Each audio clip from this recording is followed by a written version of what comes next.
गर्भोक्ति एक आसन्न दुर्भाग्य है।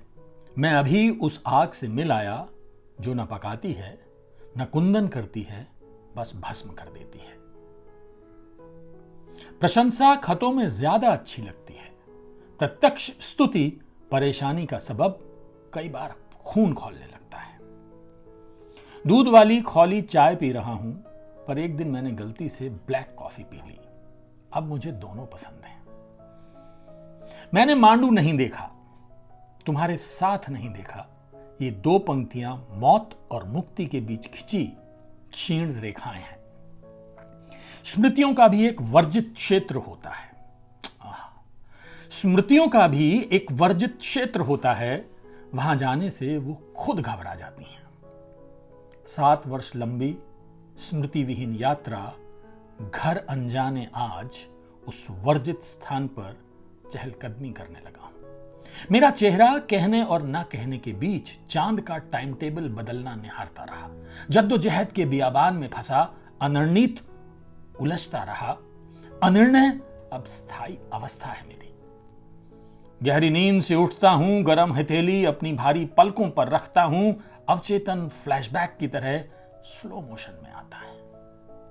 जो दरवाजा अंदर की ओर खुलता हो, उसे बाहर की ओर खोलने का अथक प्रयास करता रहा। अंदर की ओर खोलता तो छूते ही खुल जाता। सच कितना हल्का और झूठ कितना भारी। अचानक नींद टूट गई और मेरी नदी खो गई। पुल के घिसटने के निशान अब दृश्य में है। ढूंढने की कोशिश की तो पता चला दिमाग पर ताला पड़ गया है। मेरे लिए अब न सर्दी न गर्मी, ऋतुएं रूठ कर लौट चुकी हैं। देखा धू धू कर सब जल रहा है, जिस्म और रूह दोनों धधक रहे हैं। मन फिर भी शांत है, कोई दुविधा नहीं। पर ध्वनिहीन चीखें ख्वाब के रेशों पर शोर की किरचियां चला रही हैं। शोर बाहर और कोलाहल अंदर। सब कुछ बेआवाज तहस नहस हो रहा है। समय ने सिखाया उजाले से डरना और अंधेरे से दोस्ती करना। बात करता हूं तो अंधेरे की भाषा बन चुप्पी बोलती है। अंधेरा भाषा को निगल लेता है और अंधेरे में शरीर अपनी भाषा गढ़ने लगता है। अगर शरीर की भाषा ना समझो तो अंधेरा शरीर को निगलने लगता है। स्थिति ऐसी कि अजगर के भीतर सांस लेने जैसी। स्थिति ऐसी कि अजगर के भीतर सांस लेने जैसी। नहीं जानता था अंधेरे से गुजर जाने वाले शब्द पवित्र हो जाते हैं, वे दुख धोने के काबिल हो जाते हैं। मैं तुम्हें नहीं, अंधेरे की गुफाओं को देख रहा हूं। तुम आती नहीं हो, प्रवेश करती हो। तुम्हारे हाथ लंबे हैं और परछाई छोटी। मैंने आंखों में झांकने की कोशिश की। आंखों से समंदर छलांग कर बाहर निकल आया और जीवित ज्वालामुखी ने अपनी जगह बना ली।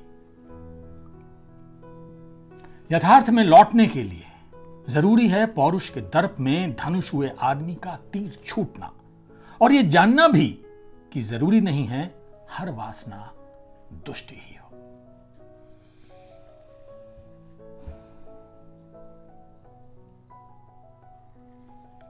मैंने आपको कविता सुनाई। ये यतीश कुमार जी की कविता है। जैसा मैंने आपको कहा था कि मैं अगले 10 दिन उनकी जो किताब है आविर्भाव, उससे कविताएं सुनाऊंगा। और ये कविता आप समझ गए होंगे, मैंने मांडू नहीं देखा, स्वदेश दीपक का ये उपन्यास है। उस उपन्यास पर आधारित कविता है। उपन्यास क्या होगा और कविता क्या है आप समझ गए होंगे। मुझे कुछ कहने की जरूरत नहीं है, क्योंकि पढ़ते पढ़ते मेरा जो हाल हुआ है इस कविता को आप समझ सकते हैं। अगर आपने उपन्यास पढ़ा होगा तो आपका क्या हाल होगा।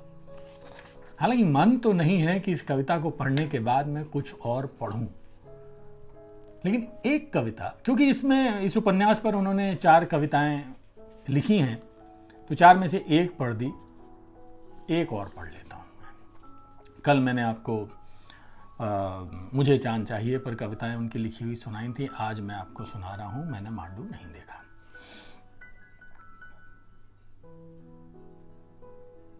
मैं रूठने और नाराज होने के बीच की स्थिति बन बैठा हूं। इस यात्रा में कई बार रोशनदान, खिड़की और फिर दरवाजा बनता रहा। प्रेम खिड़की से अंदर आता है और दरवाजे से बाहर जाता है। प्रेम और युद्ध के तरीके एक जैसे, जो हारे वो युद्धबंदी। मैंने ना प्रेम किया ना युद्ध, फिर भी बन गया बंदी।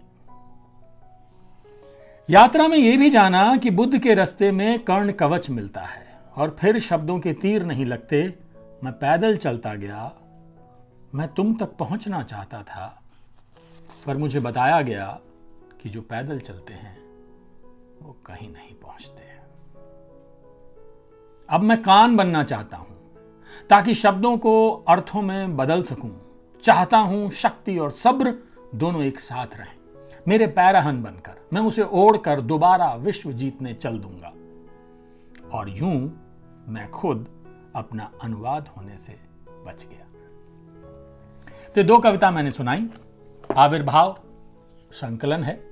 ये 11 कालजयी उपन्यासों पर आधारित कविताएं हैं इसमें, जो यतीश कुमार जी ने पढ़े और उन पर कविताएं जो उपजी वो लिखे हैं।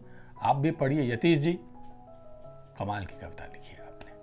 और दोस्तों, आप जो मुझे सुन रहे हैं, आपसे मुझे सिर्फ एक ही बात कहनी है कि आप और मैं इश्क करें।